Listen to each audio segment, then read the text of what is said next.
네, 안녕하세요. 구다노트입니다. 지난번에 레그를 살펴봤는데 오늘은 그 레그를 워크플로우로 한번 만들어 볼 겁니다. 일단 디파이에 들어오셔서 여기 빈 상태로 시작을 누르시면 워크플로우랑 채팅플로우가 나오죠. 워크플로우랑 채팅플로우는 어떤 차이점이 있냐면 워크플로우는 싱글턴, 단일턴을 지원하고요. 채팅플로우는 멀티턴, 다중턴을 지원합니다. 그러면 싱글턴이 뭐고 멀티턴이 뭐냐? 싱글턴은 메모리 기능이 없어요. 멀티턴은 메모리 기능이 있습니다. 메모리 기능이 있기 때문에 내가 이전에 주고받았던 대화 내용을 기억해요. 따라서 우리가 채팅 플로어를 사용하면 일반적으로 챗GPT를 쓰실 때 챗GPT는 이전의 대화 내용들을 기억해서 그 다음 질문을 하면은 거기에 연결해서 답변을 해주잖아요. 그런 효과를 얻을 수 있는 게 이 채팅 플로어라고 보시면 돼요. 반면에 워크플로우는 메모리 기능이 없습니다. 그러면 아니 당연히 메모리 기능이 있어서 이전의 대화 내용을 기억하는 멀티턴이 좋은 거 아니야? 왜 굳이 워크플로우라는 게 있지? 라고 생각이 드실 텐데 이런 차이라고 보시면 됩니다. 채팅 플로우는 말 그대로 LLM과 대화를 주고받는 챗봇에 특화되어 있는 거예요. 내가 이전의 대화 내용 기반으로 해서 추가적인 질문을 하면은 연결해서 답변이 오는 이런 것들을 할 때 채팅 플로우를 사용한다 보시면 되고, 워크플로우는 그게 아니라 내가 어떤 것을 넣었을 때 뭔가 결과가 띵 나오는, 즉 업무 자동화에 좀 더 특화되어 있는 거라고 보시면 됩니다. 워크플로우 같은 경우는 내가 어떤 파일을 넣었으면 그 파일을 정리해서 보고서 형태로 뭔가 나온다던가 이런 식의 작업을 할 때 한 번에 작업이 완료되는 걸 할 때는 워크플로우를 쓰시고요. 그게 아니라 대화를 계속 주고받으면서 LLM을 사용하겠다, 챗봇을 만들겠다 라고 하신다면 채팅 플로우를 하시는 게 좋습니다. 오늘 저희가 만들 레그는 계속 대화를 주고받을 거기 때문에 채팅 플로우로 만들도록 하고요. 앱 이름은 인사 관련 법령 레그로 하도록 하겠습니다. 그래서 어떤 걸 만들 거냐면 인사 관련된 법들을 지식 베이스에 올릴 거예요. 그러면 내가 질문을 하면은 그 법에 있는 내용 기반으로 답변을 하는 챗봇인 거예요. 이렇게 만들어 주시고요. 채팅 플로우를 만들면 여기 시작, LLM, 답변 이렇게 세 개의 블럭이 보이시죠? 디파이에서는 LLM 어플리케이션을 만들 때 다양한 블럭들을 활용해서 만들 수 있도록 되어 있습니다. 여기 플러스 버튼을 누르시면 여기 노드라는 게 있고요. 그 다음에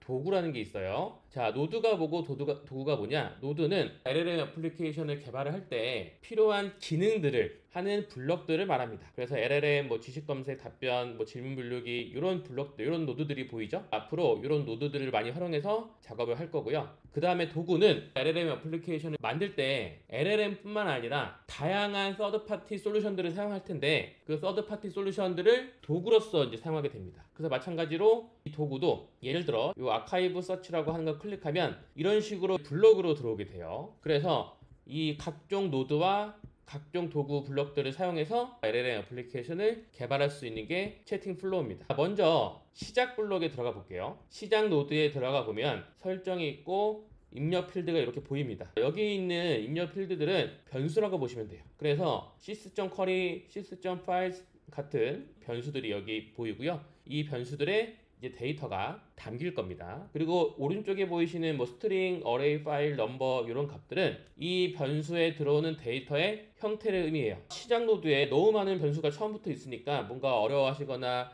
헷갈려 하실 수 있는데 걱정하실 필요가 없습니다. 거의 대부분 사용하는 변수는 sys.query예요. 나머지 변수들은 그렇게 사용할 일이 많이 없어요. 그러면 sys.query는 뭐냐? 이 sys.query가 사용자가 질문을 하면은 그 질문의 내용이 담기는 변수라고 보시면 돼요. 그리고 LLM 노드에 가보겠습니다. LLM 노드에 가면은 여기에 모델 설정하는 게 있고요. 그 다음에 컨텍스트, 시스템, 뭐 메모리, 여기 유저스라고 되어 있는데 쉽게 설명드리면 모델을 설정하는 곳이고, 컨텍스트는 레그를 하게 되면 지난번에 살펴봤듯이 사용자가 질문을 하면은 지식 베이스에 있는 문서들 중에서 사용자의 질문과 유사한 청크들을 가져오잖아요. 그 청크들이 담기는 곳이 여기 컨텍스트라고 보시면 됩니다. 그리고 여기는 시스템 프롬프트를 입력하는 곳이고요. 여기 메모리 기능이 있죠? 그리고 유저 프롬프트 설정하는 곳입니다. 자, 이렇게 LLM 노드에서 필요한 설정들을 할 수가 있고요.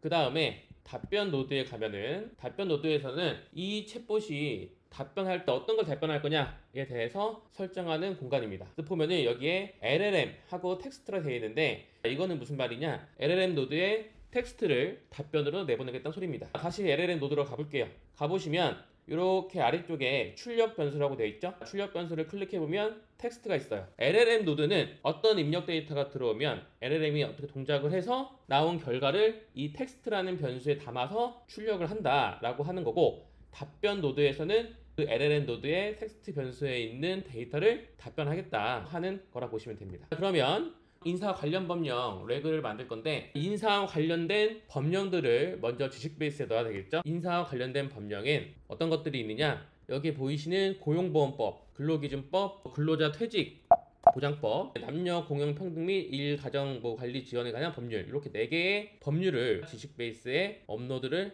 할 거예요. 그래서 지식 베이스에 이 문서들을 담기 위해서 지식에 들어가셔서요, 지식 생성을 누릅니다.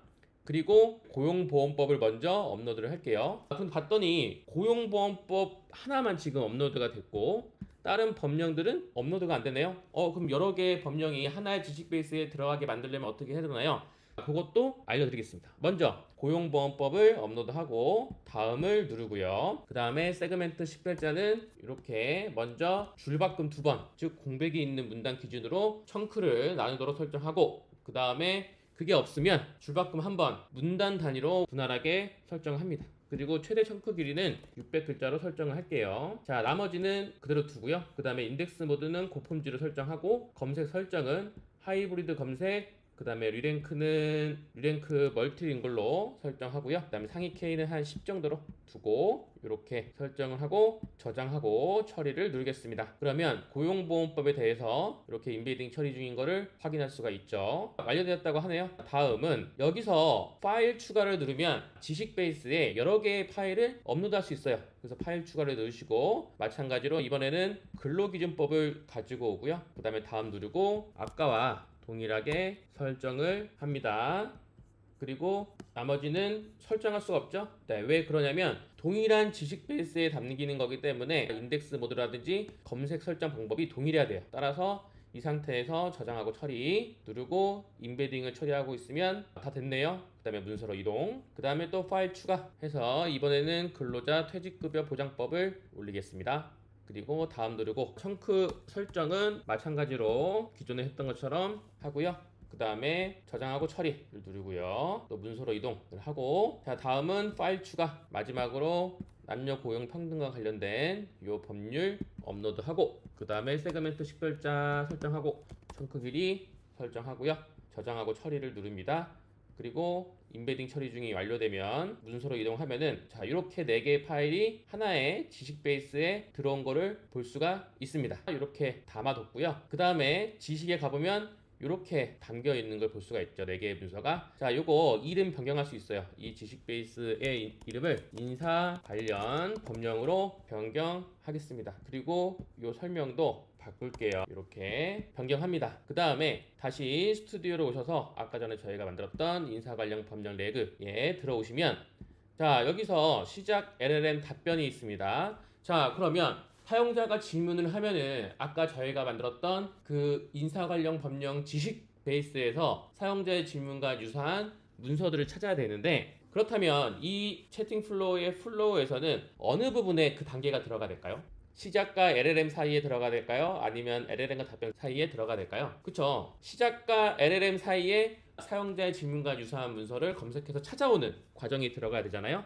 그래서 여기서 플러스 버튼을 누릅니다. 그 다음에 노드들 중에서 요 지식 검색 노드를 클릭합니다. 그러면 시작과 LLM 사이에 지식 검색 노드가 추가된 것을 볼 수가 있죠. 지식 검색 노드에 가보면 일단 쿼리 변수는 시작에 sys.query가 되어 있어요. 그러니까 뭐냐, 이 지식 베이스에서 문서들을 찾아올 때 사용자의 질문과 유사한 걸 찾아야 되니까 사용자의 질문이 쿼리 변수가 되는 거고, 그 쿼리 변수는 뭐다? 시작 노드의 sys.query 변수다 라고 설정을 한 겁니다. 그 다음에 지식에는 플러스를 누르시고 방금 만들었던 인사 관련 법령을 이렇게 추가를 하겠습니다. 지식 검색 노드가 끝났으면 이번엔 LLM을 설정을 해야 되죠. LLM에서는 먼저 여기 컨텍스트에 뭘 넣을 거냐, 자, 컨텍스트의 역할은 레그에서 사용자의 질문과 유사한 문서들을 지식 베이스에서 찾아오면 그 찾아온 것들을 담는 역할을 합니다. 따라서 여기 지식 검색에 리절트가 컨텍스트에 들어가게 되고요. 그 다음에 이제 프롬프트를 입력을 해야 되는데, 여기에 시스템 프롬프트를 입력해 볼게요.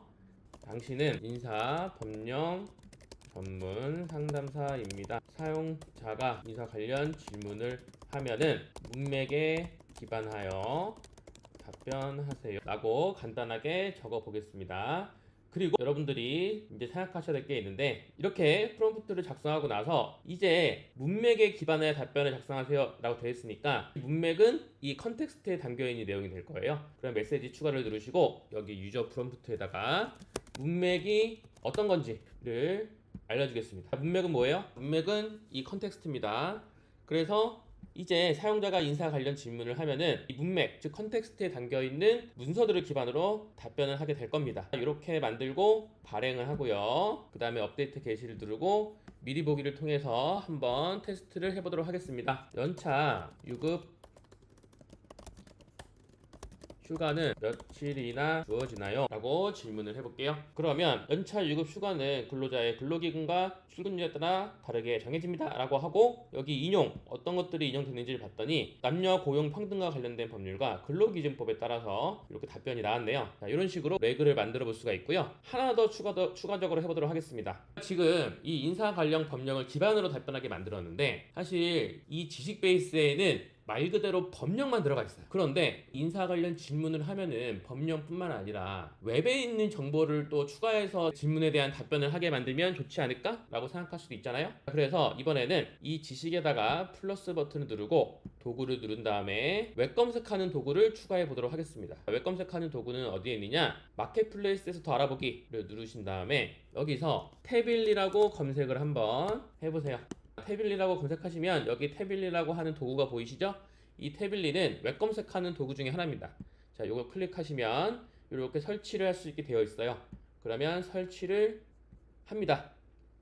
자, 설치를 하시고 다시 돌아오셔서 새로 고침을 한번 누르시면 여기 플러스 버튼을 누르고 도구에 가면은 태빌리 도구가 이렇게 추가된 걸 볼 수가 있죠?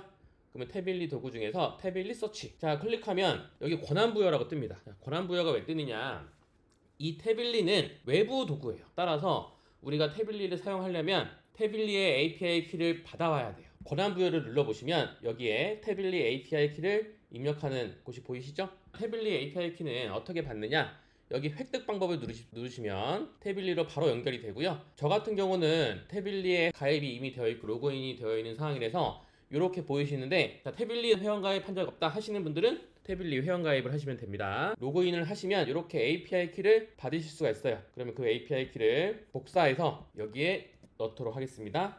그리고 저장을 누르면 이렇게 이제 설정할 수 있는 칸이 나와요. 자, 태빌리는 유료 서비스이긴 하지만 한 달에 이 1000 크레딧을 무료로 지급해 줍니다. 그래서 여러분들이 개인적으로 하실 때는 요 한 달에 1000 크레딧이면 충분하거든요. 그래서 무료로 쓰일 수 있으시니까 그 API 키를 넣으시면 되고요. 그 다음에 이렇게 설정하는 게 나오는데, 일단 쿼리, 즉 어떤 게 웹 검색하는 질문이 될 거냐 라고 한다면 쿼리는 사용자의 질문이 되겠죠. 여기서 슬래시를 누르시면 시작 노드에 시스점 쿼리가 보이십니다. 그거를 클릭해 볼게요. 그리고 여기 밑에 뭐 여러 가지 설정한 게 나오는데 좀 살펴보면, 일단 서치 랩스는 베어러블로 되어 있는데 요거를 콘스탄트로 바꾸세요. 굳이 변수 값으로 설정할 필요가 없습니다. 그 다음에 베이직하고 어드밴스드가 있는데 어드밴스드가 좀 더 심도 있게 검색을 하는 거겠죠.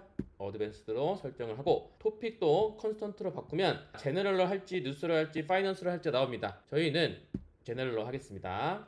그 다음에 데이스는 어떤 거냐면, 자 현재 날짜 기준으로 최근 며칠까지의 정보를 담을 거냐 라고 하는 건데, 어차피 인사 관련 법령이니까 저는 한 300으로 이렇게 하겠습니다. 그 다음에 타임 레인지는 나 스페셜 이걸로 설정을 하도록 할게요. 그 다음에 맥스 리저츠는 검색 결과를 몇 개까지 갖고 올 거냐 라고 하는 건데 저는 20으로 하도록 하겠습니다. 이렇게 태블릿 설정이 끝났으면 이번엔 태블릿 서치와 LLM을 연결할게요. 그리고 LLM에서 이제는 지식 베이스에 있는 문서 기반으로 답변하는 것이 아니라 거기에 플러스 웹 검색을 해서 답변을 또 할 거잖아요. 그래서 문맥과 웹 검색 결과를 기반으로 답변하세요 라고 하고요. 그 다음에 여기 유저 프롬프트에다가 웹 검색 결과로 뭘 넣는다? 태블릿 서치에 텍스트를 넣는다. 자, 그 무슨 말이냐? 디파이의 워크플로우나 채팅플로우는 각 블록마다 입력 데이터와 출력 데이터가 정해져 있어요. 따라서 여기서는 태블릿 서치의 출력 데이터 중에 텍스트 변수를 출력할 거잖아요. 그래서 이렇게 처리를 하는 겁니다. 다 됐으면 다시 한번 질문을 해보겠습니다. 연차 유급 휴가는 몇 일이나 주어지나요? 라고 질문을 해볼게요. 결과를 조금 더 자세히 볼까요? 일단 워크플로우 과정을 눌러보시면 어떤 일이 일어나는지 볼 수가 있거든요. 지식 검색과 이 태블릿 서치가 병렬로 동작하는 것을 볼 수가 있고요. 그리고 각 블록마다 얼마나 시간이 걸렸는지도 확인할 수 있습니다. 지식 검색에 가시면 연차 유급 휴가는 며칠이나 주어지나요? 라고 하는 질문에 대해서 이렇게 어떤 것들이 출력이 됐는지를 볼 수가 있습니다. 그 다음에 태블릿 서치에 가보시면 이번엔 웹 검색한 결과가 어떤 게 나왔는지를 볼 수가 있습니다. 이거를 기반으로 LLM에서는 문맥에는 법령 관련된 것들이 들어왔을 테고 그 다음에 웹 검색한 결과가 이렇게 보이는 것을 볼 수가 있습니다. 그리고 종합해서 LLM이 답변하는 것을 볼 수가 있습니다. 이런 식으로 레그를 간단하게 만들어 봤는데 단순하게 지식 베이스에 있는 문서 기반으로 답변하는 레그도 해봤지만 거기에 플러스 웹 검색까지 기반으로 하는 레그도 만들어 볼 수 있다. 그리고 디파이에서는 이렇게 블럭들을 조합해서 병렬 처리도 가능하고 블럭들을 연결해서 LLM 애플리케이션이 동작하는 플로우도 짜볼 수가 있다. 네, 감사합니다.